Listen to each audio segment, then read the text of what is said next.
Candu boleh dibeli di kedai candu kerajaan di pekan-pekan tersebut. Di tempat yang jauh dari kedai candu kerajaan, individu-individu persendirian diberi lesen untuk beroperasi di kedai menjual candu yang dikenali sebagai kedai kecil dengan pengawasan yang ketat oleh pegawai-pegawai dari Jabatan Monopoli Candu.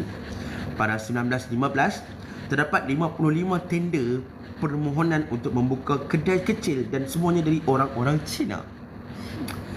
22 dari permohonan tersebut adalah dari KL Kuala Muda. Ini menunjukkan betapa melumayannya perniagaan candu di Kuala Muda.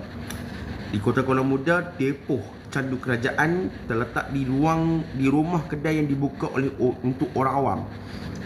Seorang kerani Melayu mengendalikan jualan candu di situ. Candu disusun kemas dalam barisan panjang di kastin dan dijual dalam 3 paket, iaitu di dalam bungkusan kertas kuning yang kecil, periuk tanah kecil dan 2 saiz di dalam tin kecil.